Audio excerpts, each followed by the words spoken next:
샬롬, 우리 하나님은 진실하신 분이십니다. 하나님께서 하신 그 약속은 변함없이 반드시 지키시는 분이십니다. 오늘 우리에게 주시는 하나님의 약속을 귀 기울이며 그 약속을 붙잡고 살아가기를 기도합니다. 오늘 우리에게 주시는 말씀 역대하 8장 말씀입니다. 제8장 솔로몬이 여호와의 전과 자기의 궁궐을 20년 동안에 건축하기를 마치고 후람이 솔로몬에게 되돌려준 성읍들을 솔로몬이 건축하여 이스라엘 자손에게 거기에 거주하게 하니라. 솔로몬이 가서 하맛소바를 쳐서 점령하고 또 광야에서 다드모를 건축하고 하맛에서 모든 국구성들을 건축하고 또 윗벳호론과 아랫벳호론을 건축하되 성벽과 문과 문 빗장이 있게 하여 견고한 성읍으로 만들고 또 바알랏과 자기에게 있는 모든 국구성들과 모든 병거성들과 마병의 성들을 건축하고 솔로몬이 또 예루살렘과 레바논과 그가 다스리는 온 땅에 건축하고자 하던 것을 다 건축하니라.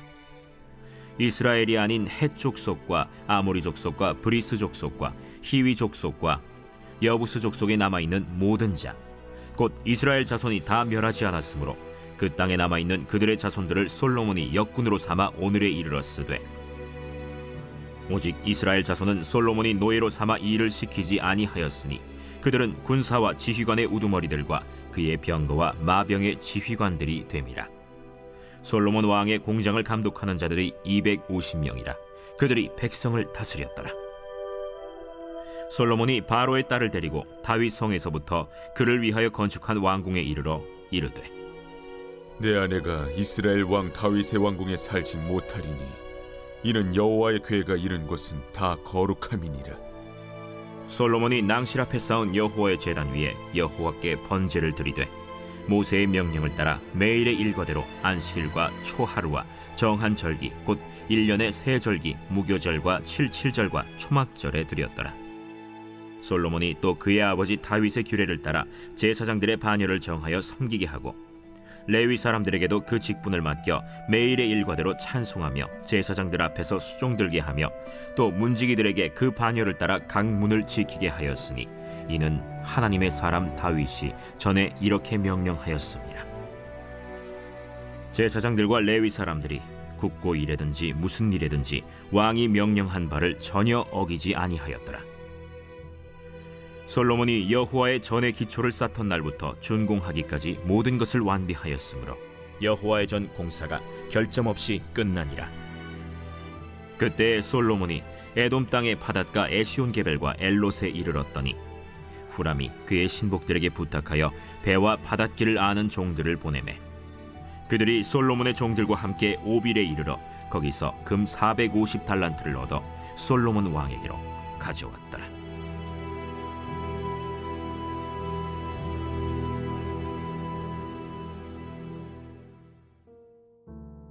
역대하 8장과 9장은 솔로몬 왕국의 치세와 솔로몬 왕국의 부와 지혜에 대해서 소개하는 내용이에요.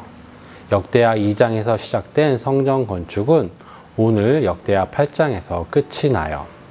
16절에 보면 솔로몬이 여호와의 전의 기초를 쌓던 날부터 준공하기까지 모든 것을 완비하였으므로 여호와의 전 공사가 결점 없이 끝나니라.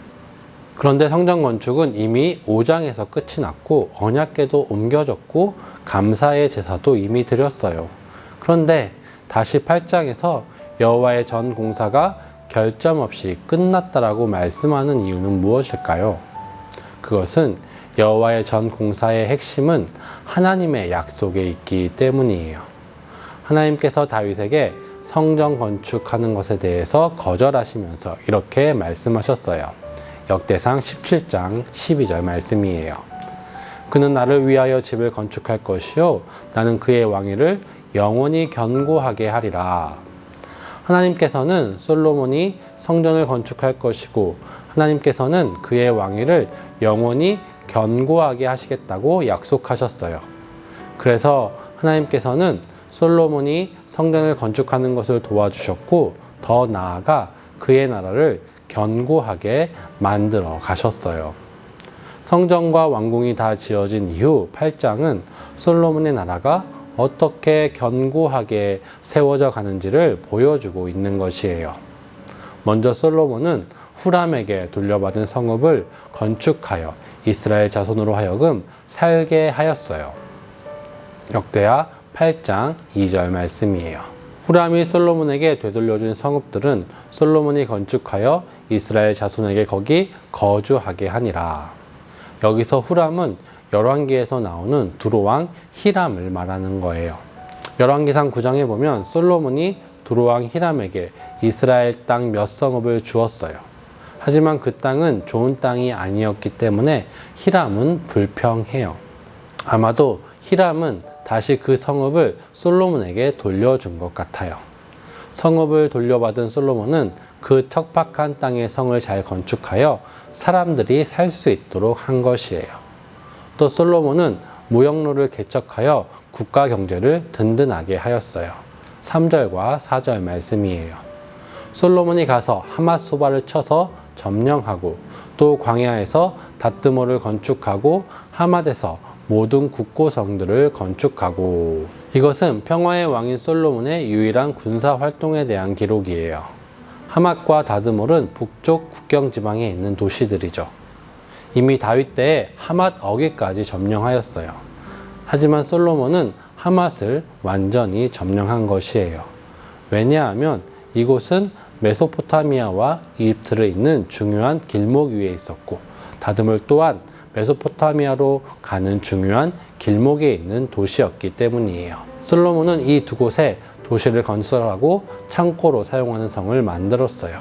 그래서 이곳의 중개무역을 국가 경제의 기틀로 삼았던 것이에요. 그뿐 아니라 군사적인 방비도 소홀하지 않았어요. 5절을 함께 볼게요. 또 윗 베트론과 아랫 베트론을 건축하되 성벽과 문과 문빗장이 있게 하여 견고한 성읍으로 만들고.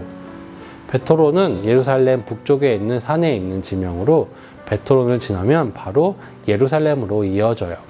솔로몬은 이곳에 예루살렘을 방어하기 위한 두 도시를 건축한 것이에요. 그리고 이스라엘 곳곳에 병거성들과 기마병을 위한 성을 건축하고 이스라엘 전역의 요충지에 성읍을 건축하여 국가의 안전을 도모하였어요. 그리고 국가가 이렇게 강해지다 보면 많은 사람들이 모이게 돼요. 이스라엘에는 이전 가나안에 살던 거주민들이 있었고, 이후 다윗 시대에 정복된 땅에 살던 거주민들도 있었어요. 또한 중개무역으로 세계 곳곳에서 많은 사람들이 모여들었어요. 그때 솔로몬은 분명한 기준을 가지고 국민들을 통치하였어요. 솔로몬은 이방인들을 역군 삼아 성전과 궁궐 그리고 여러 성읍들을 건축하게 하였어요. 물론 이스라엘 백성들도 건축에 참여하였지만 노예로 삼지 않았어요. 군대의 경우도 보면 지휘관과 우두머리는 모두 이스라엘 사람으로 세워졌어요. 그리고 성전의 거룩함을 위해 솔로몬은 아내인 바로의 딸이 거주할 궁궐을 따로 짓기도 하였어요. 이스라엘은 이방인과 함께 살지만 섞이지 않았고 분명한 분리가 있었음을 보여주고 있는 것이에요. 마지막으로 솔로몬 왕국의 견고함의 핵심은 예배가 바로 세워지는 것이었어요. 나라를 바로 다스리는 것의 핵심은 하나님의 뜻을 따라 다스리는 것이기 때문이에요. 12절과 13절 말씀이에요. 솔로몬이 낭실 앞에 쌓은 여호와의 제단 위에 여호와께 번제를 드리되 모세의 명령을 따라 매일의 일과대로 안식일과 초하루와 정한 절기 곧 1년의 새 절기 무교절과 칠칠절과 초막절에 드렸더라. 솔로몬은 하나님의 뜻을 따라 예배하며 이스라엘의 정체성이 무엇인지를 바로 세웠어요. 그리고 다윗의 규례를 따라 제사장들을 잘 세웠고, 이 제사장들과 레위 사람들도 무슨 일이든지 그 명령대로 잘 따랐다라고 기록하고 있어요. 즉 이들의 예배도 규례대로 잘 지켜졌음을 보여주는 것이죠. 8장은 하나님의 약속대로 성전이 세워지고 다윗의 왕위가 견고해지고 있음을 보여주고 있어요. 그러하기에 이 모든 것이 솔로몬이 한 것처럼 보이지만 하나님께서 하신 것이에요. 솔로몬의 나라가 부강해지고 그의 나라가 견고해지는 것은 다름이 아니라 다윗을 향한 하나님의 약속이기 때문이지요. 진정한 성전 건축은 건물을 짓는 것에서 끝나는 것이 아니라 하나님의 약속대로 하나님 나라가 견고히 세워지는 것을 의미해요. 하나님의 약속대로 성전 건축은 결점 없이 완료되었어요. 오늘날 우리의 삶은 역대상 17장에서 약속하신 그 약속의 성취예요. 다윗의 진정한 자손이신 예수 그리스도로 말미암아 우리는 예수 그리스도 안에서 하나님을 만나고 하나님을 예배하고 있어요. 이제 하나님께서 예수님을 영원한 왕으로 세우셨기 때문이죠. 우리의 삶은 그 나라의 부강함과 힘에 있으며 그 풍성함에 있는 것이에요. 우리는 그것을 누리며 살아가요. 그것이 바로 천국의 삶이에요. 오늘 우리에게 주신 천국의 기쁨이 무엇인지 돌아보기를 바라요. 하나님께서 인도하시는 우리의 삶이 얼마나 기쁘고 행복한지를 깨닫기를 바라요.